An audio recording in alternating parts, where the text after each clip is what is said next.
नमस्कार माननीय गुरुवरश्री तथा वाला विद्यार्थी मित्रों, मगन सोलंकी चैनल में आप सौનું हार्दिक स्वागत है। धोरण 9 विषय संस्कृत पद्य 12 सुभाषित सप्तकम 7 सुभाषितों। विद्यार्थी मित्रों, आ पद्यना 3 भाग है। भाग 1 पद्यना कथावस्तुनी समझ, भाग 2 पद्यना भाषांतरनी समझ और भाग 3 पद्यना स्वाध्यायनी समझ। तो विद्यार्थी मित्रों, अहीं आपणे भाग 3 पद्यना स्वाध्यायनी समझ मेळवी। स्वाध्याय प्रश्न 1 विकल्पेभ्यः समुचितम् उत्तरं चिनुत। प्रश्न 1 पुंसां श्रेयसी का?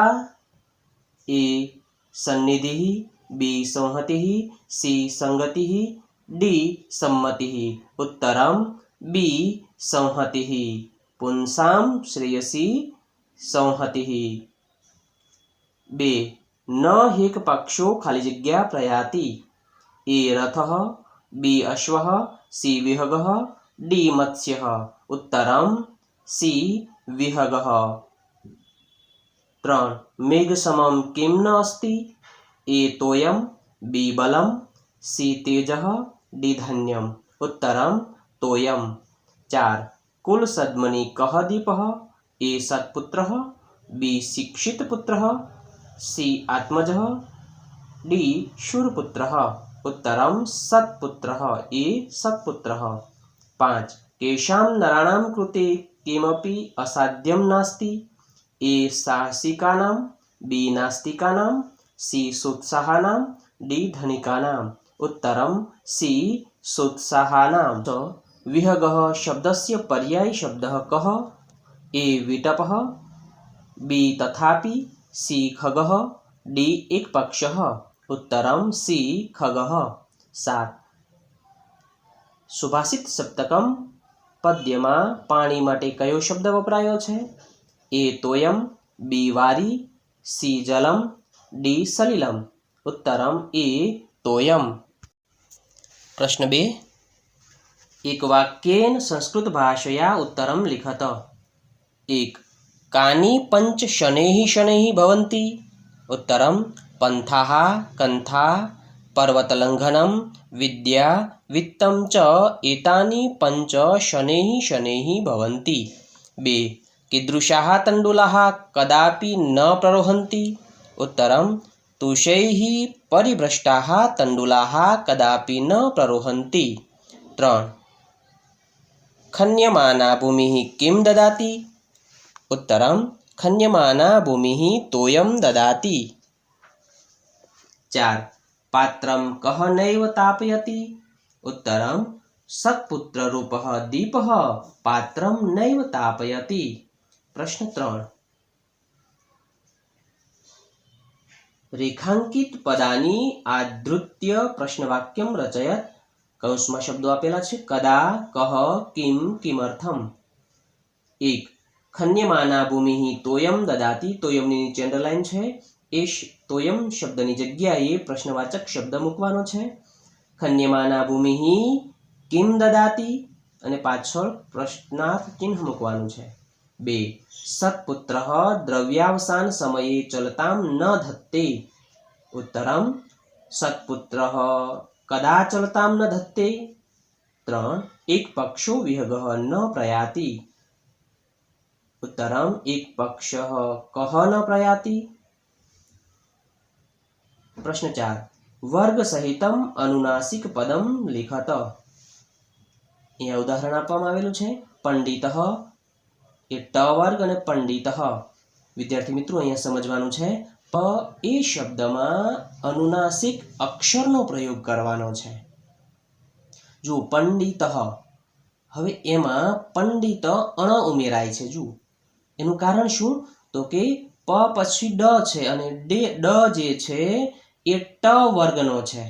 एटले के संस्कृतनी अंदर 5 वर्ग छे क, च, ट, त अने प। आ 5 वर्गनी अंदर 5-5 अक्षरो छे अने 5 अक्षरो छे एमां 5मो वर्ण अक्षर जे छे अनुनासिक छे एनो प्रयोग करवानो। तो के ट वर्गनी अंदर 5 अक्षरोनो समावेश थाय छे ट, ठ, ड, ढ अने अण। एमां ड छे ए ट वर्गनो छे एटले ट वर्गनो अनुनासिक अण आवे एटले अणनो प्रयोग करवानो। हवे आपणे પ્રશ્ન જોઈએ, લંઘનમ. લંઘનમ જુઓ, એના અંદર ઘ છે એ કયા વર્ગનો છે જોવાનું, તો કે ક વર્ગનો.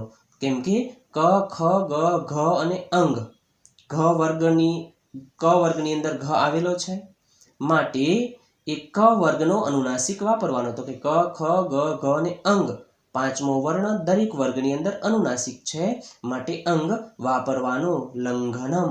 એ જ પ્રમાણે પંચ, એના અંદર ચ છે એ ચ વર્ગનો છે અને ચ વર્ગનો અનુનાસિક વાપરવાનો, પંચ.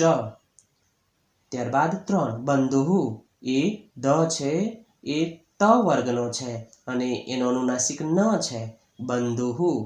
પછી 4 તંડુલહ, એમાં ડ છે એ ટ વર્ગનો છે અને ટ વર્ગનો અનુનાસિક એ અ છે, એટલે તંડુલહ એવું બને. ત્યારબાદ પ્રશ્ન 5 શ્લોક પૂર્તિમ કુરુત. શ્લોક પૂર્તિ કરવાની છે. એ શ્લોક આપણે કેવી રીતે યાદ રાખી શકીએ તે જોઈએ. શનૈઃ પંથા શનૈઃ કંથા શનૈઃ પર્વતલંઘનમ શનૈર્વિદ્યા શનૈર્વિત્તમ પંચૈતાની શનૈઃ શનૈઃ. બીજો શ્લોક, નાસ્તિ મેઘસમં તોયં નાસ્તિ ચાત્મસમં બલમ નાસ્તિ ચક્ષુસમં તેજો નાસ્તિ ધાન્યસમં પ્રિયમ. આ રીતે આપણે યાદ રાખી શકીએ. ત્યારબાદ પ્રશ્ન 6 માતૃભાષયા ઉત્તરમ લિખત. માતૃભાષામાં ગુજરાતી ભાષામાં પ્રશ્નોના જવાબ લખવાના છે. પ્રશ્ન 1 5 અક્ષય નિધિ કયા કયા છે? જવાબ, ચારિત્ર્ય, શૂરવીરતા, ઉદ્યમશીલતા, પંડિતાય અને સારા મિત્રો. આ 5 અક્ષય નિધિ છે. 2 એક પાંખ વડે પક્ષી ઉડી શકતું નથી, એ કથન દ્વારા કવિ શું સમજાવે છે? જવાબ, પક્ષી ફક્ત એક પાંખથી ઉડી ન શકે, તેની બંને પાંખો જોઈએ. એવી જ રીતે વિદ્વાન થવા માટે વ્યક્તિએ સત્ય, તપ, જ્ઞાન, અહિંસા, વિદ્વાનોને પ્રણામ કરવા અને સચ્ચરિત્રતા જેવા ગુણો ધારણ કરવા પડે છે. પ્રશ્ન 3 સત્પુત્રને દીપ શા માટે કહ્યો છે? જવાબ, દીપ એટલે કે દીવો અંધકારમાં પ્રકાશ આપે છે. સારો સદ્ગુણી પુત્ર દીવા જેવો છે. તે પોતાના કુળમાં પ્રકાશ પાથરે છે, પોતાના કુળની કીર્તિ વધારે છે અને કુળને તારે છે. ત્યારબાદ પ્રશ્ન 7 અનુવાદમ કૃત્વા અર્થવિસ્તારમ બોધમ ચ લિખત. અનુવાદ કરીને એ પ્રશ્નનો જે શ્લોક આપેલો છે એનો અર્થવિસ્તાર અને બોધ લખવાનો છે. પહેલો શ્લોક, શનૈઃ પંથા શનૈઃ કંથા શનૈઃ પર્વતલંઘનમ શનૈર્વિદ્યા શનૈર્વિત્તમ પંચૈતાની શનૈઃ શનૈઃ. સૌપ્રથમ આ જ્યારે પણ અર્થવિસ્તાર હોય ત્યારે 3 બાબતો ધ્યાનમાં રાખવાની છે. એક તો એનું ભાષાંતર લખવાનું, બીજો એનો અર્થવિસ્તાર કરવાનો, ત્રીજો મુદ્દો બોધ લખવાનો. ભાષાંતરની અંદર સૌપ્રથમ ભાષાંતર જોઈએ. ધીમેથી માર્ગ કાપવો, ધીમેથી ગોદડી બનાવવી, ધીમે ધીમે પર્વત ઓળંગવો, ધીમે ધીમે વિદ્યા પ્રાપ્ત કરવી અને ધીમે ધીમે ધન કમાવવું. આ 5 બાબતો ધીમે ધીમે થાય છે. ત્યારબાદ પ્રસ્તાવના લખવાની છે. સંસ્કૃત સાહિત્યમાં 4 વેદો, બ્રાહ્મણ ગ્રંથો, આરણ્યકો વગેરે સાહિત્યનો સમાવેશ થાય છે. તેમાં ગદ્યમય કૃતિઓ અને પદ્યમય કૃતિઓનો સમાવેશ થાય છે. પદ્યમય સાહિત્યમાં સુભાષિતોનો સમાવેશ થાય છે. સુષ્ઠુ ભાષિતમ સુભાષિતમ એવું કહેવાય છે, એટલે કે જે સારી રીતે કહેવાયેલું છે તે સુભાષિત છે. સંસ્કૃતમાં આવા સુભાષિતોનો અખૂટ ખજાનો છે. અને હવે મિત્રો અર્થવિસ્તાર. પ્રસ્તુત સુભાષિતમાં માર્ગ કાપવાની, ગોદડી સીવવાની, પર્વત ઓળંગવાની, વિદ્યા ગ્રહણ કરવાની અને ધન કમાવવાની આ 5 ક્રિયાઓ ધીમે ધીમે થાય છે એમ કહ્યું છે. માર્ગ કાપવામાં ઉતાવળ કરવામાં આવે તો અકસ્માત થવાનું જોખમ રહે. ગોદડી બનાવવી હોય ત્યારે પણ ધીરજ રાખવી પડે છે. પર્વત ઓળંગતી વખતે ખૂબ સાવચેતી રાખવાની હોય છે. વિદ્યા ધીમે ધીમે ગ્રહણ કરાય છે. ધન ઉતાવળે કમાઈ લેવાતું નથી, માટે આ બાબતો ધીમે ધીમે સિદ્ધ કરવી જોઈએ. અને અંતે બોધ. આમ મનુષ્ય જીવનમાં દરેક કાર્ય ખૂબ જ ધીરજથી કરવાથી તેમાં અવશ્ય સફળતા મળે છે. બીજો અર્થ વિસ્તાર. સોત્સાહાનામ નાસ્ત્ય સાધ્યમ નરાણામ માર્ગારબ્ધાઃ સર્વયત્નાઃ ફલંતી. સૌપ્રથમ ભાષાંતર. ઉત્સાહી માણસોને માટે કંઈ અસાધ્ય નથી. યોગ્ય રીતે આરંભેલા બધા પ્રયત્નો સફળ થાય છે. ત્યારબાદ એની પ્રસ્તાવના. સંસ્કૃત ભાષામાં વેદો, ઉપનિષદો, રામાયણ, મહાભારત જેવા પદ્યાત્મક તેમજ દશકુમાર ચરિત, હર્ષચરિત જેવા ગદ્યાત્મક સાહિત્યનો સમાવેશ થાય છે. તેમાં અલગ અલગ ગ્રંથોમાં ટૂંકાણમાં અમૃતતુલ્ય ઉપદેશ આપવાની આગવી વિશેષતા જોવા મળે છે. તે લાઘવયુક્ત શૈલીમાં રજૂ થયેલા સુભાષિતો કે સૂક્તિઓનું વિશિષ્ટ સ્થાન છે. સુભાષિત એટલે સારી રીતે બોલાયેલું સત્ય, શિવ અને સુંદર વચન. જેમ મધ સાથે કડવું ઓસર પાઈ દેવાય, તેમ આ સુભાષિતો દ્વારા ઉપદેશ, બોધ, પ્રશંસા, વ્યવહાર જ્ઞાન વગેરે સરળતાથી આપી શકાય છે. સુભાષિતના રસનો આનંદ અલૌકિક હોય છે.